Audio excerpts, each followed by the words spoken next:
review of the Omnitrix AI from Ben 10 Omniverse. So, as I mentioned in previous Ben 10 videos, there's been a bit of a drought here in the U.S. in terms of Ben 10 toys. The only place that's been carrying them is really Toys R Us, and there hasn't been anything new. The last review I uploaded before this was a small thing I did find at Walgreens. This, however, I actually found on ToyWiz, so I did not find this in stores. It was, labeled as new on there, and it actually wasn't that much more expensive, I don't think. But so I found this on ToyWiz. I have not found it in stores yet, but it was the first sort of new thing I've been able to find in any form in the U.S. Just to take a quick look before we get to the Omnitrix, just to show the back is advertising figures which I think were supposed to come out since like last summer on. You got like, Upchuck and some sort of clear versions of stuff like Kick and Hawk holding the gun and stuff. You got like Water Hazard and Diamond Head, so these have been appearing in other countries, but they've not appeared here yet. I mean, they're advertised here on this, and this was shipped locally, so I'm not sure when these will be showing up. As I said in the previous video, they showed Galactic Monster stuff at Toy Fair, so I'm hoping that means Ben 10 stuff's on the way back. But I was glad to at least find this on ToyWiz. So let's go ahead and get started with the actual review. So another Omnitrix. This one is very unusual looking because this piece here is more of a cap as opposed to something that would slide back like nice. Durable plastic, and it's just kind of different than the other ones as opposed to being ones, with just you having strap these in by the holes. You actually just, you got to do it this way. You loop it through here and then strap it down like this.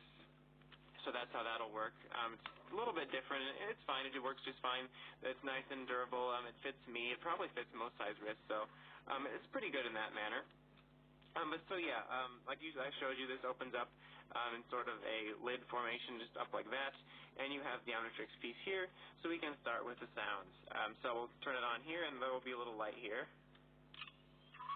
So it'll make the activation noises. So the way this one works is actually very similar to the original Omnitrix release, the Omnitrix FX from the original series, in which you turn the dial and it will show you the little silhouette or symbol for the aliens. In the original series it was silhouette. In Omniverse it is a little sort of combination silhouette face symbol, except, it's a hologram. But this one operates very similarly to it. So you select the alien and push it down. There's 10 aliens assorted on here, so we'll go ahead and go through those first. So you can see here we've got Spider Monkey, so turn it,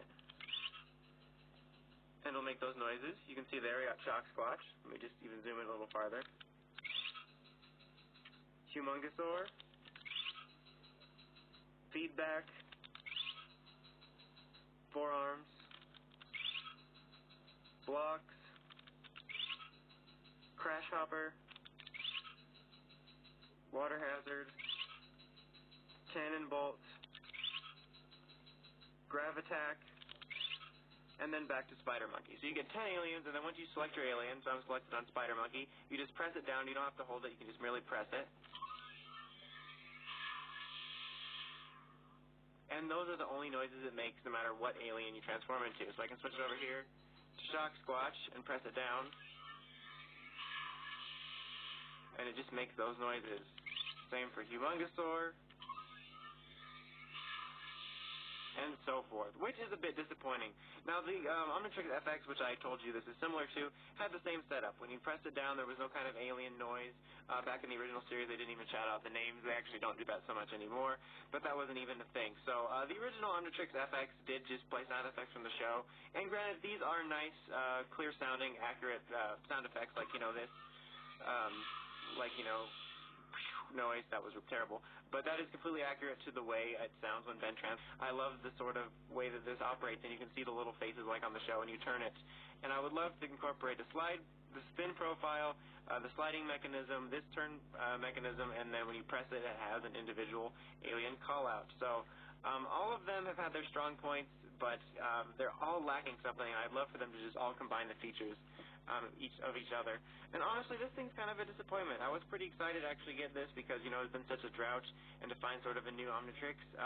There's a lot I like about it. Like I said, I like the thin profile. I like the way that you select the aliens, the way that it's reminiscent of the original one, and it has show-accurate transformation sounds, but I wish that it had a little bit more in the form of individual sounds for all the aliens.